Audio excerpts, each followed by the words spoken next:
Discipline का असली मतलब क्या है? डिसिप्लिन का मतलब होता है अपने इमोशंस, थॉट्स और एक्शंस को कंट्रोल करने की एबिलिटी, ताकि इंसान अपने गोल्स को हासिल कर सके। अक्सर लोग सोचते हैं कि डिसिप्लिन मतलब हर वक्त सख्त रहना, हर चीज को कंट्रोल में रखना, हर इमोशन को दबा देना। लेकिन असलियत यह है कि डिसिप्लिन का मतलब है अपने अंदर की फायर को सही डायरेक्शन देना। डिसिप्लिन के साथ भी आप अपनी लाइफ एंजॉय कर सकते हैं। अगर आपको अपना डिसिप्लिन इंप्रूव करना है तो सबसे पहले अपने इमोशंस पर कंट्रोल करना सीखो। वो करो जो जरूरी है, चाहे आपका दिल कुछ और कहे, मोटिवेशन साथ दे या ना दे। साथ ही डिस्ट्रैक्शंस को दूर करना, काम को प्रायोरिटी देना और क्लियर बाउंड्रीज सेट करना, यह भी सीखना होगा। यह समरी आपको सिखाएगी कैसे प्रोडक्टिव हैबिट्स डेवलप करें, कैसे कमिटेड रहें और कैसे खुद को रोज थोड़ा और पुश करें, ताकि आप हर दिन ज्यादा अचीव कर सकें। साथ ही आप सीखेंगे नए टाइम मैनेजमेंट स्किल्स जो आपको और ज्यादा फ्लेक्सिबल और फोकस्ड बनाएंगे। अब एक सवाल, क्या आप वाकई अपने सारे सपने पूरे करना चाहते हैं? Chapter 1, attack the dawn. क्या आप सुबह जल्दी उठते हैं? ज्यादातर लोग ऐसा नहीं करते क्योंकि उन्हें वो अच्छा नहीं लगता। रोज सुबह 5 बजे बिस्तर छोड़ना कौन चाहता है? लेकिन डिसिप्लिन्ड लोग ऐसा करते हैं, इसलिए नहीं कि उन्हें पसंद है, बल्कि इसलिए क्योंकि उनके पास एक मजबूत कारण है। जब पूरी दुनिया सो रही होती है तब उठकर काम करना आपको पावरफुल बनाता है। आपका समय सिर्फ आपका होता है, कोई डिस्टरबेंस नहीं, कोई इंटरप्शन नहीं। सुबह के वक्त माइंड फ्रेश होता है, क्रिएटिविटी हाई होती है, फोकस शार्प होता है। इसलिए राइटिंग, लर्निंग या बिजनेस जैसे क्रिएटिव काम आप सुबह सबसे बेहतर तरीके से कर सकते हैं। अगर आपको देर से उठने की आदत है तो शायद आपके पास दिन में इतना वक्त नहीं होता कि आप अपने सपनों पर काम कर सकें। जॉब, फैमिली कमिटमेंट्स और रोजमर्रा की भागदौड़ में आप बस टास्क्स पूरे करते रहेंगे, लेकिन ग्रोथ नहीं होगी। वहीं अगर आप 1 घंटा भी जल्दी उठ जाए तो आपकी प्रोडक्टिविटी पर बहुत बड़ा फर्क पड़ेगा। जब माइंड क्लियर होता है तब आप देख पाते हैं आपकी लाइफ में क्या मिसिंग है। तब आप अपने गोल्स रिव्यू कर सकते हैं और बेटर प्लानिंग कर सकते हैं। टोनी मॉरिसन की कहानी याद है? सिंगल मदर थी, 2 बच्चों की जिम्मेदारी थी। रैंडम हाउस में एडिटर की डिमांडिंग जॉब, दिन भर मैन्युस्क्रिप्ट्स एडिट करना, बच्चों की देखभाल, घर का काम और थक कर बिस्तर पर गिर जाना। लेकिन राइटर बनना उनका सपना था। उन्हें पता था अगर कुछ करना है तो सुबह ही करना होगा। इसलिए वो अपने बच्चों के उठने से पहले उठ जाती, कॉफी बनाती और इमेजिनेशन में खो जाती। कोई डिस्टरबेंस नहीं, कोई आवाज नहीं, सिर्फ वो और उनकी राइटिंग। उनका मानना था उनके अंदर का राइटर सिर्फ सुबह एक्टिव होता है, जब दुनिया सो रही हो तभी उनके ख्याल जागते हैं। दिन निकलते ही टोनी फिर से एक रेगुलर वर्किंग मॉम बन जाती थी। खाना पकाना, बर्तन धोना, बच्चों की देखभाल, बिल्स भरना। एक ब्लैक वुमन के लिए डिवोर्स के बाद बच्चों की परवरिश करना आसान नहीं था। वाइट प्रिविलेज्ड मर्दों के साथ काम करना हर दिन एक जंग थी। लेकिन फिर भी टोनी ने हार नहीं मानी। वो रोज सुबह उठती रही, लिखती रही। 1970 में उनका पहला नॉवल छपा, द ब्लूस्ट आई। फिर उन्होंने कई और नॉवेल्स, बच्चों की बुक्स, प्लेज और शॉर्ट स्टोरीज लिखी। National Book Award, Nobel Prize और प्रेसिडेंशियल मेडल तक जीता। अगर टोनी सुबह जल्दी उठकर लिखती नहीं तो शायद वो कभी अपनी जिम्मेदारियों और सपनों में बैलेंस नहीं बना पाती। तो अगली बार जब आपको लगे आज थोड़ी देर और सो लेते हैं, तो अपने सपनों को याद कर लेना। क्या वो सच में पूरे करने लायक नहीं है? क्या आप उन्हें पीछे छोड़ देंगे या फिर उठेंगे और उनके लिए लड़ेंगे? और याद रखना, हमारे पूर्वज भी सुबह जल्दी उठकर खेतों में काम करते थे, शिकार पर जाते थे, कुछ नया बनाते थे। वो सिंपल लाइफ जीते थे पर अपनी जिम्मेदारियों को समझते थे।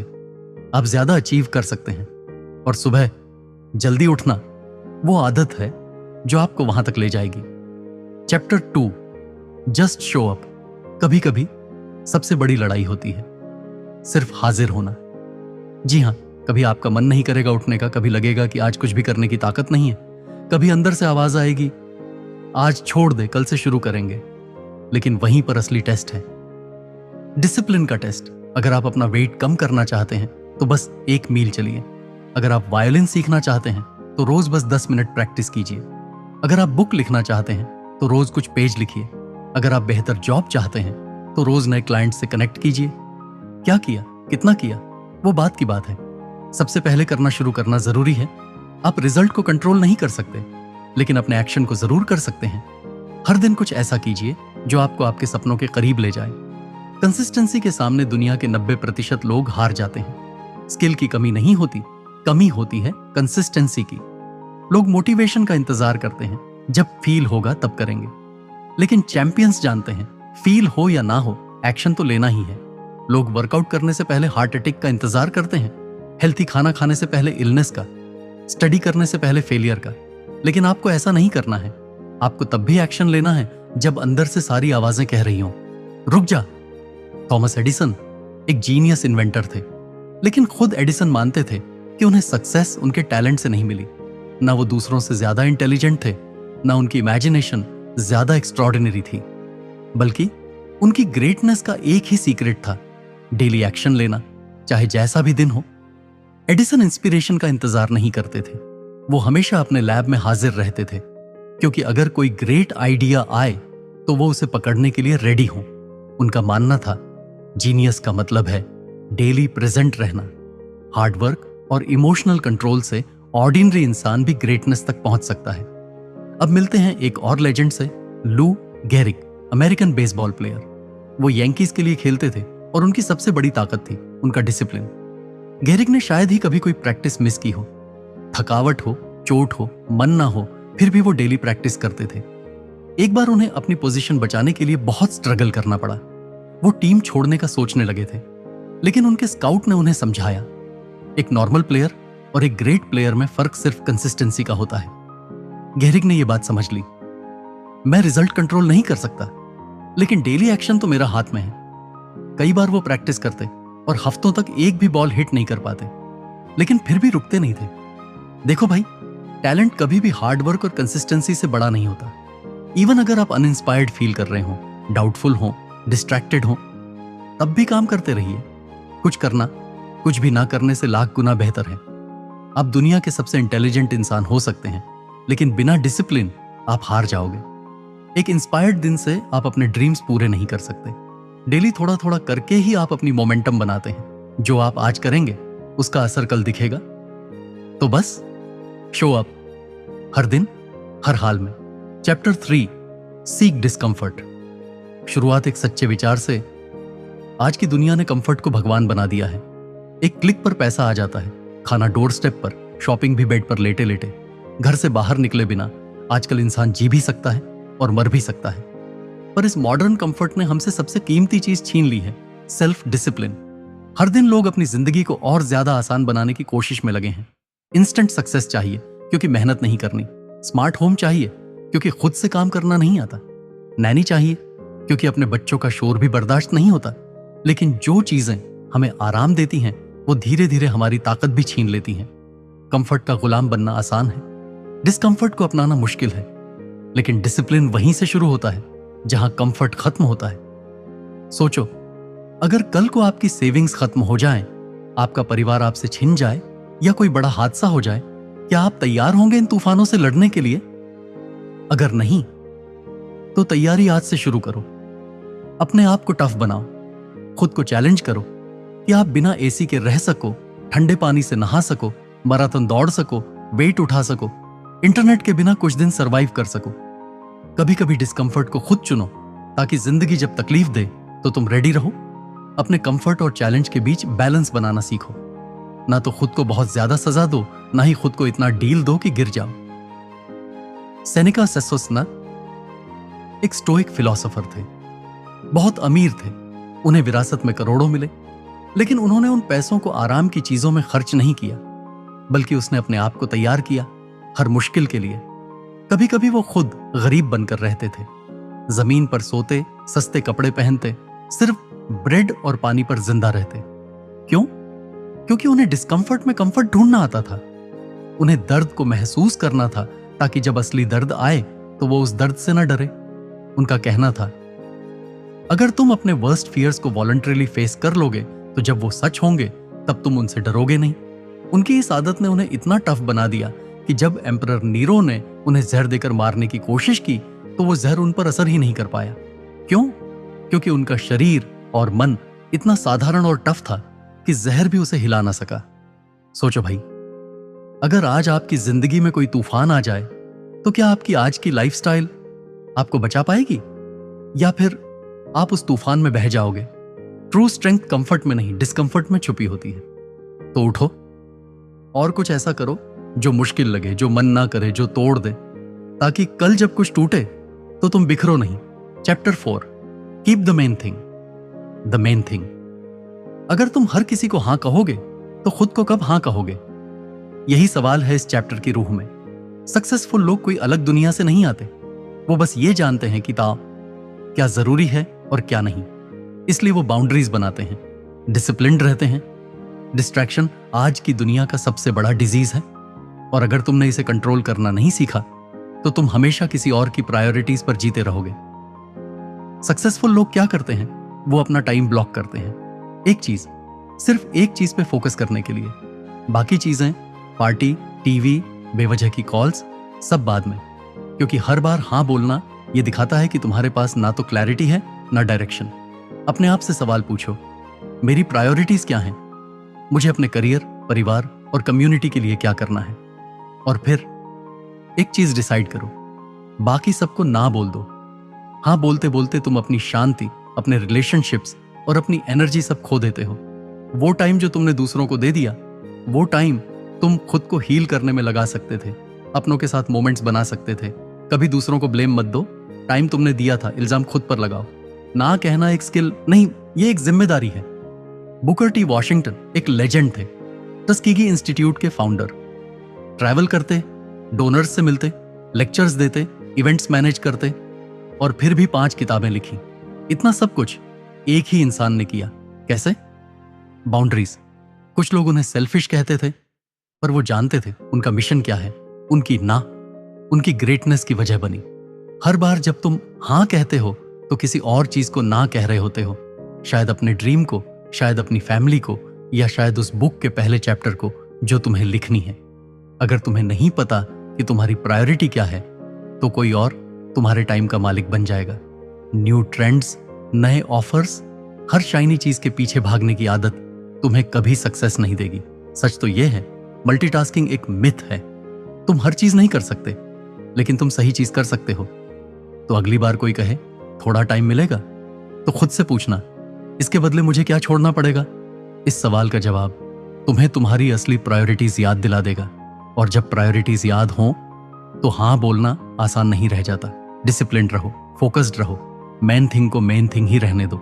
चैप्टर 5 से पूर्णतावाद एक वाइस है। परफेक्शनिज्म यानी हर चीज को बिल्कुल परफेक्ट करने की जिद, हर काम में परफेक्शन ढूंढना, हर रिजल्ट को आइडियल बनाना।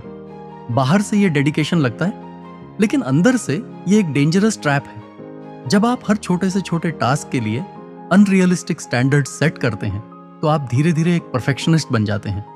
थोड़ा परफेक्शनिज्म फायदेमंद हो सकता है, लेकिन ज्यादा होकर ये प्रोडक्टिविटी का दुश्मन बन जाता है। कभी कभी ये नार्सिसिज्म में बदल जाता है। जब आप सोचने लगते हो मेरा काम इतना वैल्यूएबल है कि लोग उसका बेसब्री से इंतजार कर रहे हैं, तो आप सेल्फ ऑब्सेस्ड हो चुके होते हो। अब आप डिसिप्लिन्ड नहीं रहते, आप सिर्फ एक चीज में उलझ जाते हैं, बेस्ट देना है, परफेक्ट देना है, फ्लॉलेस देना है। लेकिन सच ये है, दुनिया को ज्यादा फर्क नहीं पड़ता। हर इंसान अपनी जिंदगी में व्यस्त है। आपके चाहने वालों को आपकी क्वालिटी से ज्यादा आपसे प्यार है। वो आपको आपके इम्परफेक्ट काम के साथ भी एक्सेप्ट करते हैं। अगर आप सिर्फ परफेक्ट जॉब का इंतजार करते रहोगे तो कई गोल्डन चांसेस आपके हाथ से फिसल जाएंगे। परफेक्शनिज्म का दूसरा नाम है टालमटोल। प्रोक्रेस्टिनेशन को आप परफेक्शनिज्म का नकाब पहना देते हो। आप कहते हो अभी मूड नहीं है, अभी सही इंस्पिरेशन नहीं है, लेकिन हकीकत में आप खुद को धोखा दे रहे होते हो। रियलिटी यह है, अगर आप किसी काम की शुरुआत कर चुके हो तो आप उसे बीच में नहीं छोड़ सकते, सिर्फ इसलिए कि वो अभी परफेक्ट नहीं लग रहा। अगर आप ऐसा करते हो तो माफ कीजिए, आप एक कायर हो। क्योंकि डिसिप्लिन का मतलब है अनकंफर्टेबल होने के बाद भी आगे बढ़ते रहना। स्ट्रांग बनिए, रोल सिलो निभाइए। दुनिया आपको देखने नहीं आई है, दुनिया को आपका काम देखने की जरूरत है। जैसे मार्था ग्रेहम की कहानी। 1931 एक डांस परफॉर्मेंस सेरेमोनियल के लिए रिहर्सल चल रही थी। डांस माया और एस्टेक कल्चर से इंस्पायर्ड था। मार्था एक परफेक्शनिस्ट थी, हर एक मूव को वो बार बार क्रिटिसाइज कर रही थी। विंटर खत्म हो रहा था, लेकिन मार्था का कोरियोग्राफी से मन नहीं भर रहा था। डांसर्स कॉमिटेड थे, टैलेंटेड थे, लेकिन मार्था को कुछ ना कुछ मिसिंग लग रहा था। वो सिर्फ कमियां देख रही थी। वो अपनी ही सोच में उलझ गई थी, हर चीज को परफेक्ट करने की चाहत में। लेकिन फिर उनके म्यूजिक डायरेक्टर लुइस हॉर्स्ट ने उन्हें एक बात समझाई, progress should be constant even if imperfect. Louis ने मार्था को पुश किया, finish it, let it be, create, move on.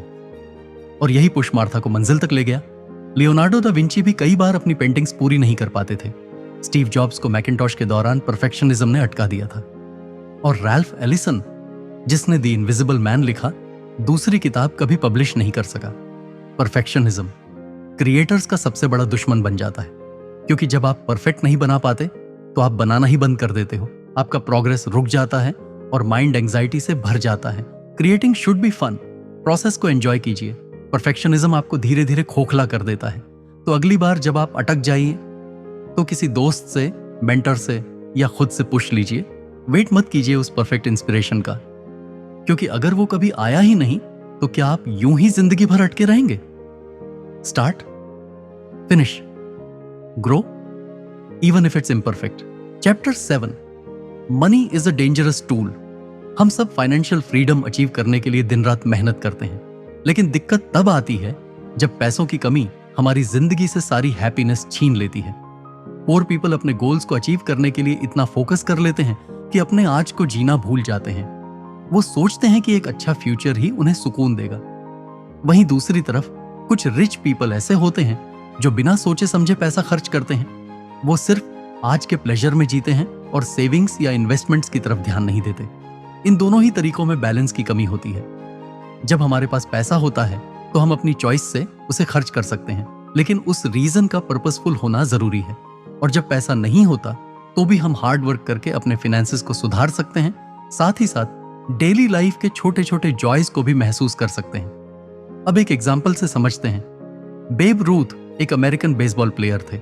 उन्होंने इतना पैसा कमाया जितना उस समय यूनाइटेड स्टेट्स प्रेसिडेंट की सैलरी से भी ज्यादा था, लेकिन उन्होंने ना कभी पैसा सेव किया ना इन्वेस्ट किया।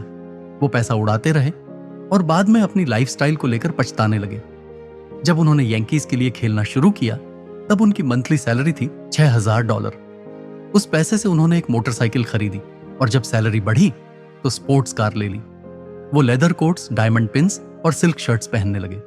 एक बार उनकी वाइफ से लड़ाई हो गई तो उन्होंने उसे $5000 का कोट गिफ्ट कर दिया। यंकीज की फाइनेंशियल क्राइसिस के वक्त भी वो पार्टीज देते और अपने टीममेट्स के लिए होटल्स बुक करते। एक बार वो जिस होटल में रुके वहां पियानो नहीं था तो उन्होंने होटल के लिए एक पियानो ही खरीद लिया। बेब रूथ खेल में तो स्मार्ट थे, लेकिन पैसे के मामले में इमेच्योर। उन्हें लगता था कि पैसा हमेशा आता रहेगा। उन्होंने कभी सोचा ही नहीं कि अगर एक दिन बेसबॉल खेलना बंद हो गया तो क्या होगा। ऐसे बहुत से लोग होते हैं जो समझते हैं कि पैसा खर्च करके वो अपने चाइल्डहुड पेन और पॉवर्टी की कमी को भर सकते हैं, लेकिन सच ये है, मनी कांट बाय हैप्पीनेस। गरीब लोग स्ट्रगल करते हैं और अमीर लोग लोनलीनेस, स्ट्रेस या एम्प्टीनेस से जूझते हैं। इस दुनिया में कोई भी पूरी तरह आजाद और पूरी तरह खुश नहीं होता। पैसा सिर्फ एक टूल है जिससे आप अपने लिए थोड़ी फ्रीडम खरीद सकते हैं। जब आपके पास अपने एक्सपेंसेस को कवर करने और कुछ नया एक्सप्लोर करने लायक पैसा होता है तो आपको उसका ग्रेटिट्यूड रखना चाहिए।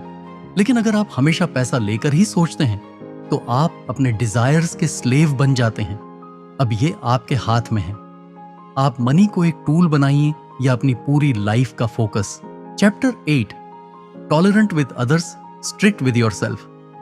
आप किस तरह के इंसान हैं? क्या आप खुद के लिए स्ट्रिक्ट हैं? क्या आप अपनी हर गलती की रिस्पॉन्सिबिलिटी लेते हैं? क्या आप दूसरों से भी वही डिसिप्लिन की उम्मीद रखते हैं? खुद के लिए सख्ती एक अच्छी बात है, लेकिन दूसरों पर वही सख्ती थोपना समझदारी नहीं है, क्योंकि आप सिर्फ अपने एक्शंस को कंट्रोल कर सकते हैं। दूसरों को क्रिटिसाइज करके आप खुद को ही दुखी करते हैं, जबकि वो लोग अपनी लाइफ एंजॉय कर रहे होते हैं। आपको खुद के लिए हाई स्टैंडर्ड्स रखने हैं, रोज खुद को और डिसिप्लिन और रिस्पॉन्सिबल बनाना है, लेकिन दूसरों को उसी स्टैंडर्ड पर लाना जरूरी नहीं है। आपको मानना पड़ेगा, कुछ लोग पार्टीज, ड्रिंकिंग और आराम की जिंदगी पसंद करते हैं, और ये भी ठीक है। आपको दूसरों की वीकनेसेस को टॉलरेट करना होगा। हर इंसान के अंदर कुछ अच्छाइयां होती हैं। फर्क इस बात में है कि आप दूसरों की लिमिटेशंस को चैलेंज करते हैं या उन्हें एक्सेप्ट करके उनकी पॉजिटिविटी देखने की कोशिश करते हैं। मान लीजिए आप एक टैलेंटेड पर्सन हैं या एक ग्रेट लीडर हैं। ऐसे में जब आपके टीममेट्स बार बार गलतियां करेंगे तो आपको गुस्सा आएगा। आप उन्हें सिखाएंगे, लेकिन वो आपकी तरह तेज नहीं सीख पाएंगे। आपको यह एक्सेप्ट करना होगा कि सबके अंदर समान पैशन, इंटेलिजेंस या स्पीड नहीं होती। हो सकता है जो चीज आपने एक दिन में सीखी वही चीज किसी और को सीखने में हफ्ते लग जाए, और इसमें कोई प्रॉब्लम नहीं है। एक टॉलरेंट लीडर बनिए जो खुद इंस्पिरेशन है, ना कि एक ऐसा इंसान जो हर किसी को बदलने की कोशिश करता है। अब एक एग्जाम्पल, कैटो द यंगर एक रोमन फिलोसोफर थे। वो अपने वेल्थ पर घमंड नहीं करते थे। वो सिंपल क्लोथ्स पहनते, अपनी दाढ़ी शेव नहीं करते और अपनी आर्मी ड्यूटी में भी बाकी सोल्जर्स की तरह ग्राउंड पर ही सोते थे। कैटो डिसिप्लिन और सिंप्लिसिटी का प्रतीक थे। वहीं उनके भाई कैपियो बिल्कुल अलग थे। लग्जरी लाइफ, एक्सपेंसिव परफ्यूम्स और ऐसे दोस्त जो सेटो को नापसंद थे। सेटो इन सब चीजों को सहन करते हुए अपने मूल्यों पर टिके रहे। यही है स्वनियंत्रण, खुद पर सख्ती, दूसरों पर नहीं। आप दूसरों से सिर्फ इतनी उम्मीद रख सकते हैं कि वो अच्छे बने, लेकिन उन्हें आपके स्टैंडर्ड्स पर जीने के लिए मजबूर नहीं कर सकते। दूसरों को जज करने की बजाय खुद को इंप्रूव करते रहिए। कभी कभी वो लोग भी आपसे आगे निकल जाते हैं जो कम डिसिप्लिन्ड होते हैं, लेकिन इसका मतलब ये नहीं कि आप गलत हैं। अपने एक्शंस और फीलिंग्स पर फोकस कीजिए, पॉजिटिव रहिए, दूसरों को टॉलरेट कीजिए, लेकिन खुद के साथ स्ट्रिक्ट रहिए। आपके पास अपने गोल्स हैं, उन्हें पाने के लिए अपने टाइम और एनर्जी का सही इस्तेमाल कीजिए। Conclusion, the power of self discipline. Wealth और सक्सेस का राज किसी मैजिक में नहीं, बल्कि डिसिप्लिन में छुपा है। ऐसा नहीं है कि सक्सेसफुल लोग सिर्फ लकी या टैलेंटेड होते हैं। फर्क बस इतना होता है कि उन्हें पता होता है खुद को कैसे कंट्रोल करना है। हर रोज वो स्मार्ट डिसीजंस लेते हैं, और यही छोटे डिसीजंस धीरे धीरे उनकी पूरी जिंदगी बदल देते हैं। इस समरी ने आपको सिखाया सेल्फ डिसिप्लिन कैसे डेवलप किया जाए। फर्स्ट, आपने जाना कि सुबह जल्दी उठना क्रिएटर्स का सबसे बड़ा प्रोडक्टिविटी टूल होता है। अगर आप एक किताब लिखना चाहते हैं लेकिन दिन में टाइम नहीं मिलता, तो सुबह की शांति में उठिए और खुद को डेडिकेट कीजिए अपनी ड्रीम को पूरा करने के लिए। सेकंड, चाहे आपकी फीलिंग्स कुछ भी कह रही हों, लेकिन रोज एक्शन लेना ही एक असली सुपर पावर है। इमोशंस को खुद पर हावी मत होने दीजिए। बस डेली करते रहिए वही काम जो इंपॉर्टेंट है, बिना रिजल्ट की फिक्र किए। थर्ड, कंफर्ट जोन से डरिए मत, क्योंकि एक कंफर्टेबल लाइफ असल में एक ट्रैप होती है। चैलेंजेस तो हर रोज आएंगे ही, लेकिन अगर आप खुद को डिस्कंफर्ट में डालना सीख गए तो फिर दुनिया का कोई चैलेंज आपको रोक नहीं पाएगा। फोर्थ, डिस्ट्रैक्शन से बचने के लिए आपको अपनी प्रायोरिटीज क्लियर करनी होंगी। ना कहना सीखिए, पोलाइटली, फर्मली। हर उस चीज को रिजेक्ट कर दीजिए जो आपकी पर्सनल या प्रोफेशनल ग्रोथ में मदद नहीं करती। फिफ्थ, परफेक्शनिज्म एक धीमा जहर है। परफेक्शन के चक्कर में कई लोग पैरालिसिस के शिकार हो जाते हैं। वो काम शुरू ही नहीं कर पाते या फिर कभी खत्म ही नहीं करते। इसलिए परफेक्ट बनने की कोशिश मत कीजिए, बल्कि ऐसा इंसान बनिए जो हर टास्क टाइम पर फिनिश करता है। सिक्स्थ, फेलियर एक नेचुरल पार्ट है जिंदगी का, लेकिन असली जीत होती है फेलियर के बाद दोबारा उठने में। गलतियों से सीखिए और फिर से ट्राई कीजिए एक बेटर वर्जन के साथ। फाइनली, अगर पैसा आपको कंट्रोल करने लगे तो वो सबसे खतरनाक चीज बन जाता है। बैलेंस बनाना सीखिए, स्पेंडिंग, सेविंग और इन्वेस्टिंग के बीच। जब आप सेल्फ डिसिप्लिन का ये सीक्रेट समझ जाएंगे तो ना सिर्फ आप और भी स्ट्रांग बनेंगे, बल्कि सक्सेस भी आपका पीछा करेगी। चाहे आप कितने भी फेमस हो जाएं या अमीर बन जाएं, हमेशा हम्बल बने रहिए, क्योंकि ट्रू पावर हमेशा इनर कंट्रोल से आती है। सेल्फ डिसिप्लिन हमारी बॉडी, माइंड और आत्मा तीनों को स्ट्रांग और फ्लेक्सिबल बनाता है। हमें हाई स्टैंडर्ड सेट करने चाहिए, लेकिन इसका मतलब ये नहीं कि हमें हमेशा परफेक्ट बनना है। सीखते रहिए और हर दिन खुद को इंप्रूव करते रहिए। और हाँ, डिसिप्लिन्ड बनने के बाद आप दूसरों को जज करना शुरू कर सकते हैं, लेकिन याद रखिए, आप दूसरों को कंट्रोल नहीं कर सकते, आप सिर्फ खुद को कंट्रोल कर सकते हैं। इसलिए दूसरों को एक्सेप्ट करना सीखिए और खुद के लिए स्ट्रिक्ट बनिए, क्योंकि अगर आपने डेली लाइफ में सेल्फ डिसिप्लिन को प्रैक्टिस करना शुरू कर दिया तो फिर इस दुनिया में कुछ भी हासिल करना इम्पॉसिबल नहीं रहेगा। अगर ये बातें आपके दिल को छू गई हों तो इसे अपने दिल के करीबी लोगों तक जरूर पहुंचाइए। कमेंट करके बताइए कि आपने इससे क्या सीखा, और ऐसे ही इंस्पायरिंग वीडियोस के लिए हिंदी बुक वाणी को सब्सक्राइब करना मत भूलिए। याद रखिए, नॉलेज तब तक अधूरी है जब तक उसे किसी के साथ शेयर ना किया जाए।